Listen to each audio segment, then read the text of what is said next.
I saw them switch the folder. 5 words. Whispered by a 5-year-old girl. 5 words that would stop a billionaire in his tracks and expose a betrayal worth $9 billion. But here's what breaks my heart, and what makes this story so powerful. That little girl wasn't supposed to be there. She was the daughter of a cleaning lady, sitting quietly in a corner, trying to be invisible. And those 2 men in expensive suits? They never even glanced at her. They thought no one was watching. They were wrong. This is the true story of how the smallest voice in the room became the loudest, how a child's honesty saved thousands of families, and how one whispered truth changed everything. Not just for a company, but for one man who'd forgotten how to see.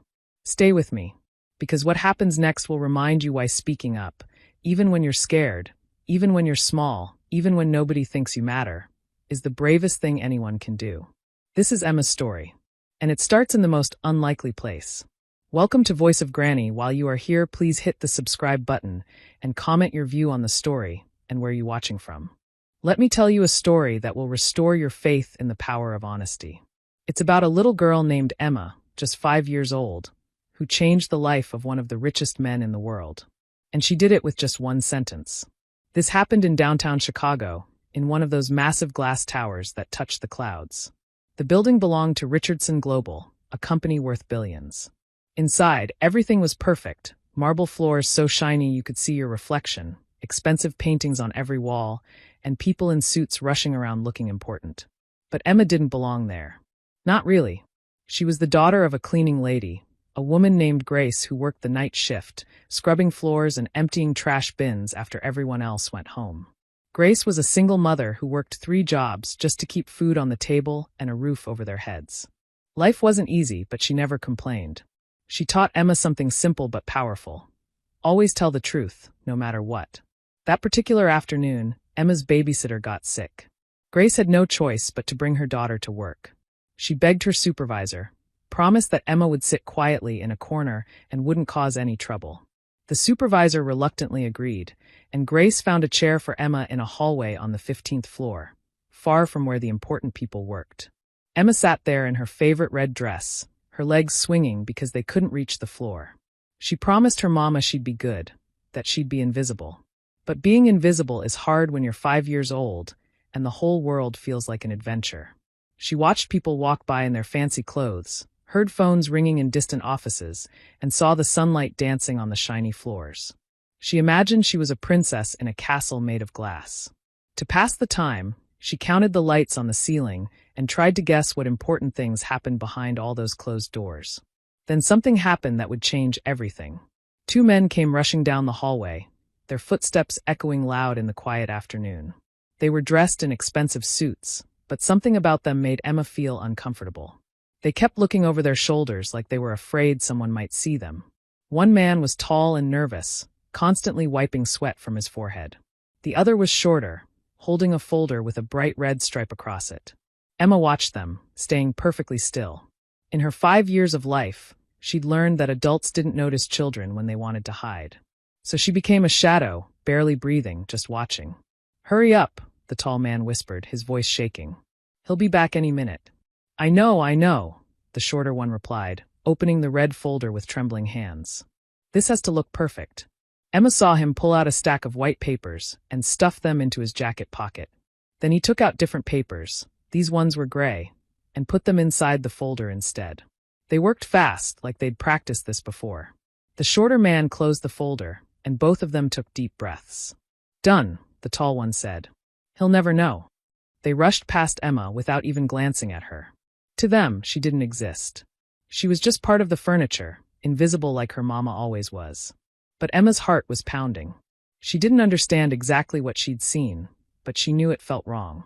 Her mama's words echoed in her head. "Important papers can change everything, sweetheart. People's jobs, their families, their whole lives." Emma stared at the hallway where the men had disappeared. She felt scared and confused, but somewhere deep inside, she knew she'd just witnessed something bad. Something that needed to be told. Minutes later, the elevator at the end of the hall made a soft chiming sound. The doors opened and a man stepped out. Even a 5-year-old could tell he was important. He was tall, with dark hair starting to gray at the temples, wearing a suit that probably cost more than Emma's mama earned in a year. His name was William Richardson, and he owned the entire company. William walked with confidence, his eyes on his phone, completely absorbed in whatever message he was reading. He would have walked right past Emma without noticing her at all. But then he heard something, a small, frightened sound. A child trying not to cry. He stopped and looked down. There she was, this tiny girl in a red dress, her blue eyes wide with fear and worry. Something about her expression made him pause. In his world of board meetings and business deals, he'd learned to read people's faces. And this child's face was screaming that something was terribly wrong. William slipped his phone into his pocket and walked over to her, moving slowly so he wouldn't scare her more. He crouched down to her level, something he almost never did for anyone. "Hey there," he said gently. "Are you okay?" Emma looked at him, and for a moment she couldn't speak. This man seemed too important, too powerful. What if she got in trouble? What if no one believed her? But then she remembered her mama's voice. "Always tell the truth, baby girl. Always." Emma took a shaky breath, and in a voice barely louder than a whisper, she said the words that would change everything. "I saw them switch the folder. The one with the red stripe. They said you'd never notice." William Richardson froze. Time seemed to stop. And in that moment, everything began to shift. For him, for Emma, for everyone in that glass tower reaching toward the sky. William stayed perfectly still, processing what this little girl had just told him. His mind was racing, but his face remained calm. He'd built a billion-dollar empire by staying cool under pressure, by thinking 3 steps ahead. But nothing had prepared him for this moment. A child's whispered warning in an empty hallway. He lowered himself onto one knee so he could look directly into Emma's frightened eyes. "Sweetheart," he said softly, "can you tell me exactly what you saw?" Emma's hands gripped the edge of her chair.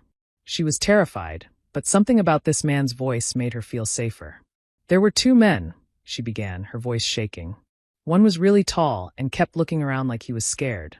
The other one had a folder with a red line on it." William's jaw tightened. He knew exactly which folder she meant. The red stripe marked confidential merger documents. Papers he was supposed to sign in less than an hour.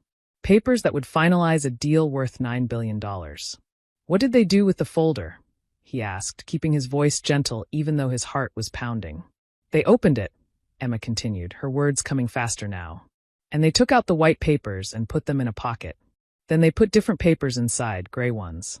And they said," she paused, her eyes filling with tears.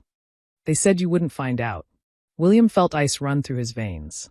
This wasn't just corporate espionage. This was betrayal from the inside, carefully planned and executed. If Emma hadn't been sitting right there, if she hadn't been brave enough to speak up, he would have signed those forged documents without question. The consequences would have been catastrophic.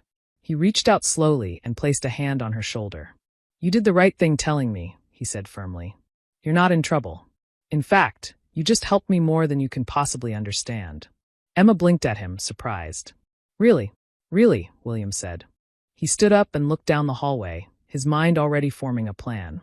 Then he looked back at Emma. "What's your name?" "Emma," she whispered. "Emma, I need you to stay with me for a little while, okay? I need to find your mom and make sure you're safe." He held out his hand, not demanding she take it, just offering. After a moment's hesitation, Emma placed her tiny hand in his large one. As they walked toward his office, William's mind was working furiously. He pressed a button on his phone. "Security to my office immediately," he said, his voice cold and commanding. "And find Grace Harper. Tell her to come right now. Her daughter is with me and she's safe." When they reached his office, a massive space with floor-to-ceiling windows overlooking the city, Emma's eyes went wide with wonder. She'd never seen anything so grand. William guided her to a leather chair and she climbed onto it, her feet dangling high above the ground. Within minutes, his office filled with people. Security guards with serious faces.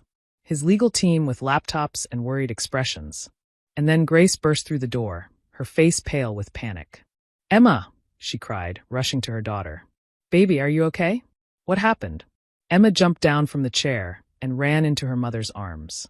Grace held her tight, looking at William with confusion and fear in her eyes. "Mr. Richardson, I'm so sorry if she got in the way.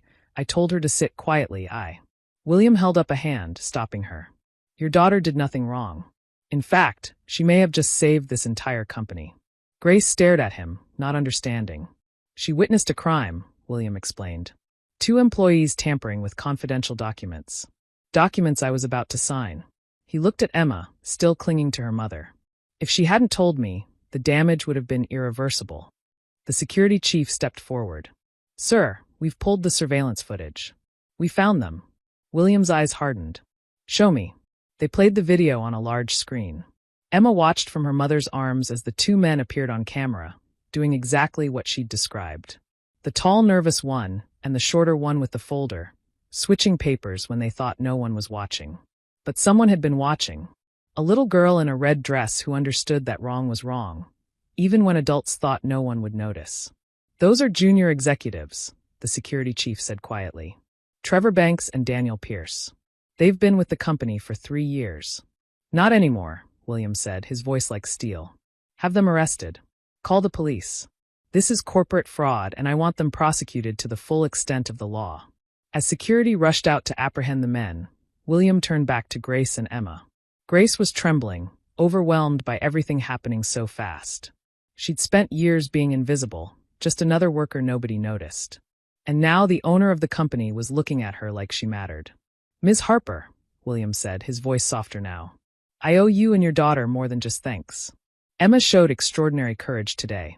She spoke up when it would have been easier to stay quiet. That's rare, even in adults. Grace hugged Emma tighter. I just taught her to tell the truth, sir. That's all. That's everything, William replied. He looked at Emma, who was peeking at him from her mother's shoulder. Emma, you're a hero. Do you understand that? Emma shook her head, not understanding how she could be a hero when she'd just been sitting in a chair. William smiled, a real smile, the first genuine one in longer than he could remember. You saved thousands of people's jobs today, including your mother's.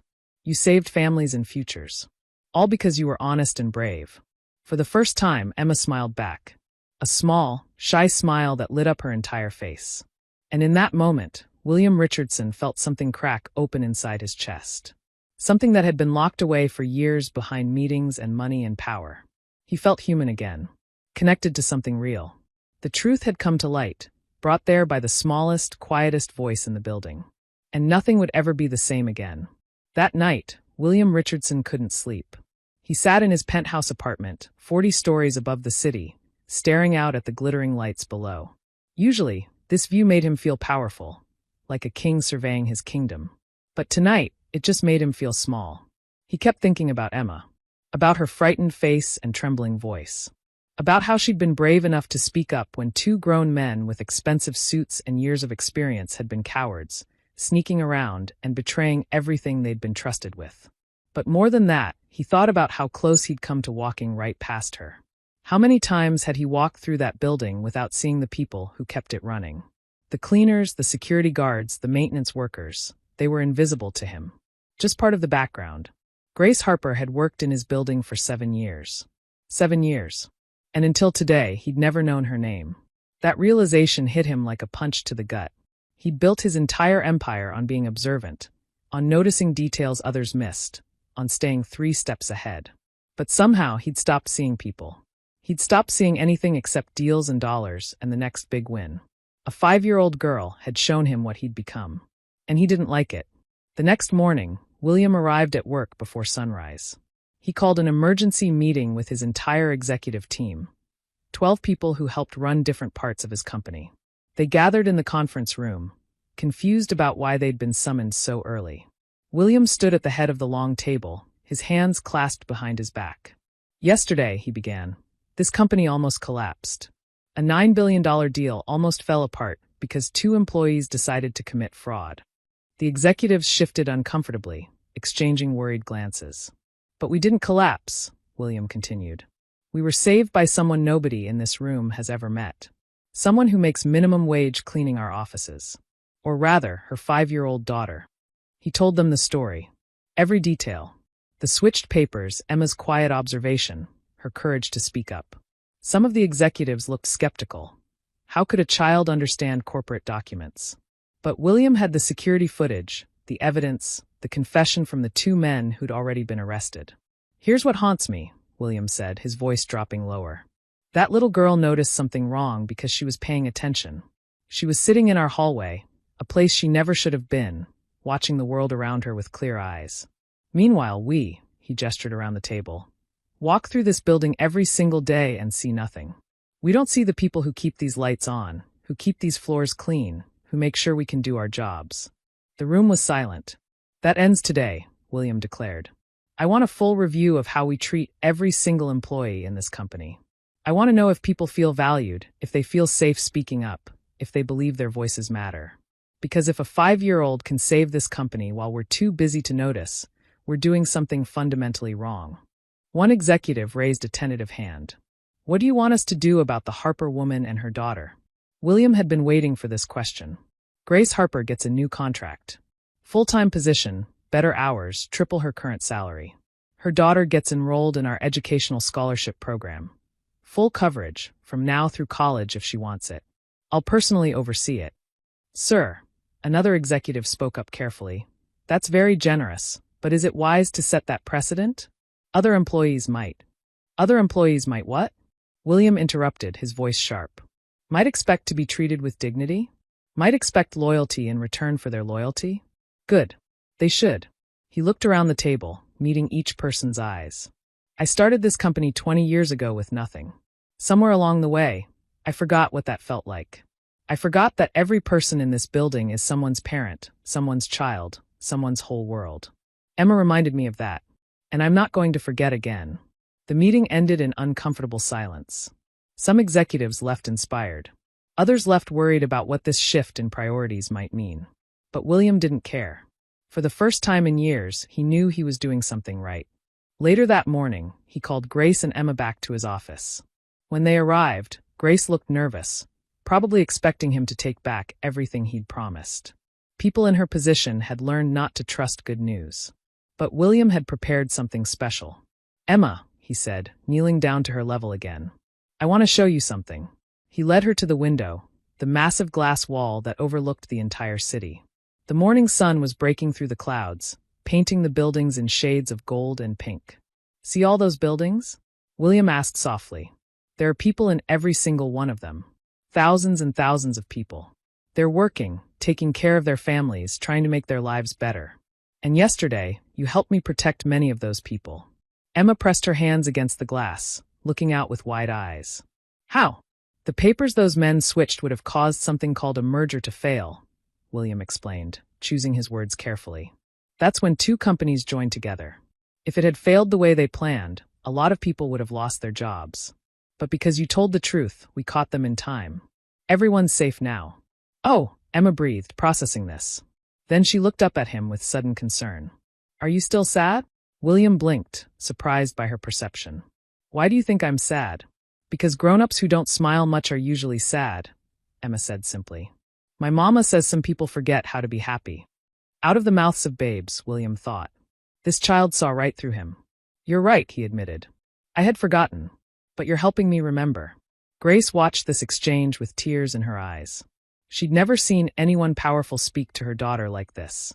Like Emma's thoughts and feelings mattered just as much as anyone else's. William stood and turned to Grace. I meant what I said yesterday. Your new contract is being drawn up. You'll also have access to childcare services, health insurance, and paid time off. Real paid time off, not the kind you're too afraid to use. Grace's hand flew to her mouth. Mr. Richardson, I don't know what to say. You don't need to say anything, William replied. Your daughter already said everything that needed to be said. She told the truth when it mattered most. That's worth more than any business deal I've ever made. He reached into his desk and pulled out a small box. Inside was a silver necklace with a pendant shaped like a star. He handed it to Emma. This is for you, he said, to remind you that even the smallest light can shine in the darkness. You were that light for me, Emma. Don't ever stop shining.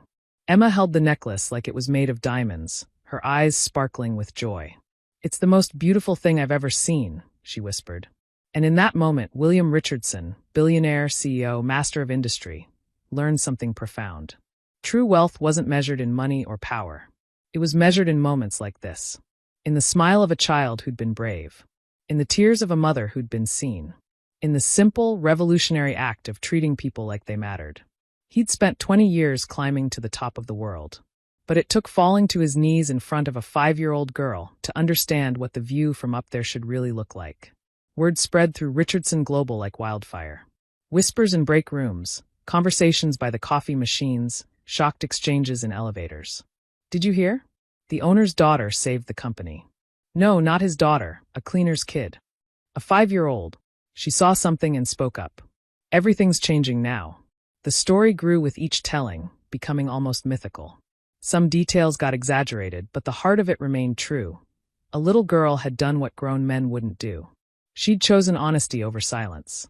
But the real changes happening at Richardson Global went deeper than gossip. William Richardson started doing something he'd never done before, walking through the building. Not rushing to meetings or buried in his phone, but actually walking. Stopping. Talking to people. He learned names. Asked questions. Listened to answers. He met James, the 60-year-old security guard who'd worked the night shift for 12 years and never once called in sick. He met Patricia, who managed the mail room and knew every employee's name by heart. He met Roberto, the maintenance supervisor who'd been quietly fixing problems before anyone else noticed they existed. These people had been invisible to him. Now he saw them clearly, and he was ashamed it had taken so long. The executive team, following William's lead, began implementing real changes. Anonymous feedback systems where employees could voice concerns without fear. Better wages across the board, especially for support staff. A genuine open-door policy that meant something more than empty words. Some of the old guard executives resisted. "We're coddling people," one complained in a private meeting. "This isn't sustainable." William's response was swift and cold. What's not sustainable is treating human beings like machines. If you can't adapt to that, there are plenty of other companies that will appreciate your outdated approach. This one isn't for you anymore. 2 executives resigned within the month. William didn't try to stop them. He was rebuilding something, not just a company, but a culture. And it started with remembering that every person who walked through those doors carried a life, a family, a story worth respecting. Meanwhile, Emma and Grace were adjusting to their new reality. Grace still couldn't believe it was real. She'd moved from night shifts to day shifts, working regular hours in a newly created role coordinating facilities management. The pay was more than she'd ever dreamed of earning. For the first time in Emma's life, Grace didn't have to choose between paying rent and buying groceries. She could do both. She could even save money. The weight that had pressed on her shoulders for so long, the constant fear of one unexpected expense destroying everything, began to lift. Emma, for her part, handled the changes with the resilient adaptability of childhood. She'd started a special after-school program that the company provided, where she could do homework, play, and just be a kid in a safe environment until her mama finished work. She made friends with other employees' children, turned the common area into an imaginary kingdom, and brought joy to a building that had forgotten what joy looked like. But the biggest change was in how people looked at her. They didn't look through her anymore. They saw her. They smiled. They said hello. Security guards high-fived her when she walked past. Executives waved from conference room windows. She'd become a symbol, proof that doing the right thing mattered, that speaking up could change everything. One afternoon, about a month after everything happened, William invited Emma to his office again. This had become a weekly ritual. She'd visit, they'd talk, and somehow those conversations with a 5-year-old gave him more clarity than most board meetings ever had. Emma bounced into his office wearing a yellow dress covered in sunflowers, her star necklace catching the light. "Hi, Mr. William," she called out cheerfully. She'd started calling him that after he told her, Mr. Richardson, felt too formal for friends. "Hello, Emma," William said, genuine warmth in his voice. "I have something to show you." He pulled up a presentation on his large computer screen. It showed graphs and numbers, but he'd added pictures to help Emma understand. "See this," he pointed to a chart. "This shows how many people work here. Almost 3,000. Emma's eyes went wide. "That's so many." "It is," William agreed. "And because of what you did, because you were brave enough to tell the truth, all 3,000 of these people still have their jobs. They can still take care of their families. Their kids can still go to school. Do you understand what that means?" Emma thought about it carefully, her little face serious. "It means lots of mamas and daddies aren't worried?" "Exactly," William said softly. "Lots of mamas and daddies aren't worried. Because of you." Emma looked down at her hands, then back up at him. "Mr. William, can I ask you something?" "Anything." "Why didn't the other grown-ups see what I saw?" "Don't grown-ups see everything?" William felt that question hit him square in the chest. He thought about how to answer honestly without destroying a 5-year-old's faith in adults. The truth is, he said slowly, grown-ups sometimes stop paying attention. We get busy and tired. We start thinking we know everything, so we stop really looking. But you reminded me of something important. We should always keep our eyes open. We should always pay attention to what's really happening, not just what we expect to see. Emma nodded solemnly, as if accepting the responsibility of teaching adults how to see again. Emma, William continued, I'm going to tell you something I want you to remember forever. You're going to grow up, go to school, maybe go to college someday. You're going to meet all kinds of people, some kind, some not so kind. Some honest, some not so honest. But I need you to promise me something. What? Emma asked, leaning forward. Promise me you'll always stay exactly who you are right now. Someone who tells the truth even when it's scary. Someone who speaks up when something's wrong. Someone who pays attention when others look away. The world needs more people like you, Emma. Don't let anyone convince you to be less honest, less observant, less brave. Okay. Emma's eyes were serious and thoughtful beyond her years. Okay, she said. I promise. They pinky swore on it, and William felt something settle in his chest, a sense of purpose he hadn't felt in years.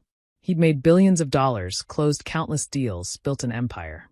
But helping this little girl understand her worth and protecting her innate goodness felt more important than all of it.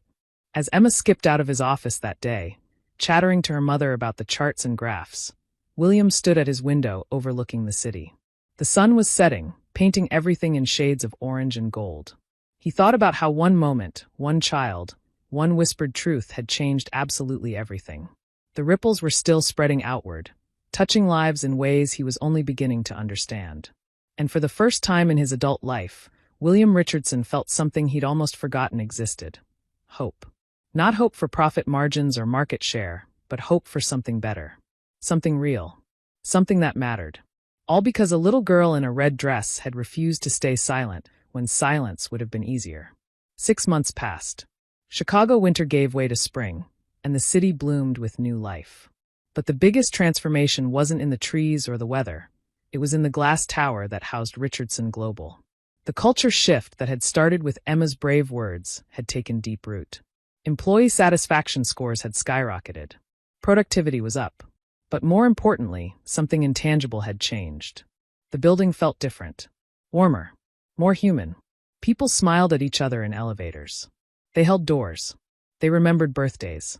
They acted like a community instead of a collection of strangers competing for the same resources. William Richardson walked through his company now and saw it with new eyes. He'd thought he was building something impressive before. A monument to success, a temple to ambition. But he'd actually been building something hollow. Beautiful on the outside, empty on the inside. Now he was building something real. And it showed in unexpected ways. The cleaning staff no longer worked invisible night shifts. They were integrated into the day, their work valued and visible. The security team had been given raises and better training. The entire support staff structure had been redesigned to recognize that these weren't just background workers. They were the foundation everything else was built on. And people noticed. News outlets ran stories about the culture transformation at Richardson Global. Business schools wanted to study what William had done. Other companies tried to copy it, though most missed the point. You couldn't fake genuine respect for human dignity. You either believed people mattered or you didn't. William believed it now. Emma had taught him to believe it. On a bright Saturday morning in May, William did something unprecedented. He threw a company-wide celebration, not for investors or clients, but for employees and their families. He rented out an entire park, brought in food trucks and carnival games, hired musicians and face painters. 3,000 employees and their families showed up, transforming the green space into a sea of laughter and joy. William spent the day walking around, shaking hands, meeting people's children, learning their stories. He saw Roberto teaching his grandson to throw a baseball. He watched Patricia dancing with her husband, celebrating their 40th anniversary. He listened to James, the security guard, talk proudly about his daughter, who'd just graduated from nursing school. These were his people. Not his employees, his people. And he'd almost lost all of them because he'd been too blind to see 2 criminals switching papers right under his nose. But then he spotted Emma.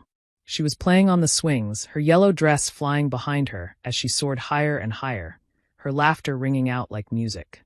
Grace sat on a bench nearby, watching her daughter with a soft smile, looking more relaxed than William had ever seen her. He walked over and sat beside Grace. "She's happy," he observed. "She is," Grace agreed. "We both are. Mr. Richardson, I still can't believe how much you've done for us. Sometimes I wake up thinking it's all a dream." "It's not a dream," William said. "It's what should have been happening all along. I'm just sorry it took so long for me to wake up and see it." Grace looked at him thoughtfully. "Emma talks about you all the time. She thinks you're a superhero." William laughed, but it was tinged with humility. "I'm not the superhero in this story. She is. She's the one who saved everyone. I was just smart enough to listen when she spoke. She told me something interesting the other day," Grace continued. "She said you were sad before, but you're not sad anymore. Is that true?" William watched Emma on the swings, her joy so pure and uncomplicated. "Yeah," he said quietly. "It's true. I was sad for a long time without even realizing it. I thought success would fill something inside me, but it just made the emptiness bigger. Your daughter showed me what actually matters. People. Connection. Truth. The simple stuff I'd forgotten about while chasing complicated things." Grace reached over and squeezed his hand. "Thank you for seeing her. For seeing us. Not everyone would have." "I almost didn't," William admitted. "I almost walked right past her that day. Sometimes I have nightmares about what would have happened if I had." "But you didn't," Grace said firmly. "You stopped. You listened. You believed her. That's what matters." Emma jumped off the swing at the peak of its arc, flying through the air for one perfect moment before landing in the grass with a giggle. She spotted William and came running over, her face flushed with happiness. "Mr. William, did you see me? I went so high." "I saw you," William said, grinning. "You were flying." Emma plopped down on the grass in front of them, breathing hard from exertion and excitement. "This is the best day ever," she announced. "Everyone's so happy." "They are," William agreed. "And you know what? They're happy because of you." Emma tilted her head, confused. "Because of me?" "Because of you," William confirmed. "When you told the truth that day, you didn't just save the company. You reminded everyone here, including me, what really matters. You taught us to pay attention, to care about each other, to speak up when something's wrong. This whole day, all these happy people, it started with your courage." Emma thought about this, then smiled her brightest smile. "I'm glad I told you," she said simply. "So am I," William said. "More than you'll ever know." As the sun began to set over the park, painting the sky in shades of pink and orange, William stood at the edge of the celebration and watched his people, his community, laughing and playing and simply being together. Families, friends, colleagues who'd become something more than just co-workers. This was wealth. This was success. This was what the view from the top was supposed to look like.